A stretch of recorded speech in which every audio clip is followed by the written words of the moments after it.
সবাই একটু মনোযোগ দেন। ফৌজদারি কার্যবিধির 65 ধারা। এখন দেখেন ছবিগুলো সব একই, দেখা সেম ছবি নিয়ে আসছে আমি উপর থেকে, এখানে যা ছবি ছিল 64 সেম ছবি। পার্থক্য কি এখানে? এই ধারা ফৌজদারি কার্যবিধির আগেরটা হচ্ছে, আমরা আগের যে সেকশনটা দেখছি যে offence, offence committed in magistrate present, অর্থাৎ ম্যাজিস্ট্রেট উপস্থিতিতে সংঘটিত অপরাধ। বাস। এখন দেখেন অ্যারেস্ট বাই অর প্রেজেন্স, দুইটাই কিন্তু বলছে।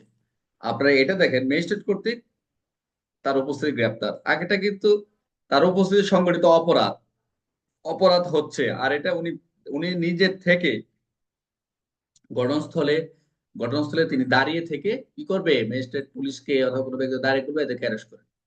অর্থাৎ ওইটা তো অ্যারেস্ট করা উনি করতে পারেন, বাট উনি হলো তার উপস্থিতিতে যদি কোনো অপরাধ সংঘটিত হয়। আর এটা বলছে ডাইরেক্ট বলবে যে তার এলাকা এখতিয়ার, তার সীমার মধ্যে গ্রেপ্তার করতে পারেন, গ্রেপ্তার নিজে দিতে পারেন, ওয়ারেন্ট জারি করতে পারেন, পরোয়ানা দিতে পারেন, ওনার ওনার সুপ্রিম ক্ষমতা।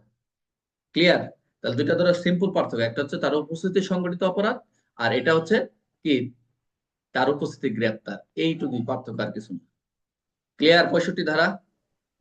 স্যার 64-তেও তো আছে জন গ্রেফতার করতে পারেন বা হ্যাঁ, গ্রেফতার ওটাও আদেশ দিতে এটাও পারেন। পারেন, ওটাও পারেন, বাট ওটা সূচিটা ভালো মনে রাখবেন, পার্থক্য এইটুকুই, যে তার উপস্থিতি সংঘটিত 64 অপরাধ। 62 দুটোটা দেওয়া যাবে স্যার?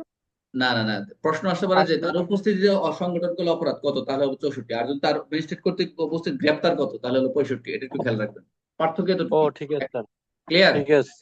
ক্লিয়ার। ঠিক আছে, ক্লিয়ার স্যার। আচ্ছা, থ্যাংক ইউ সো মাচ।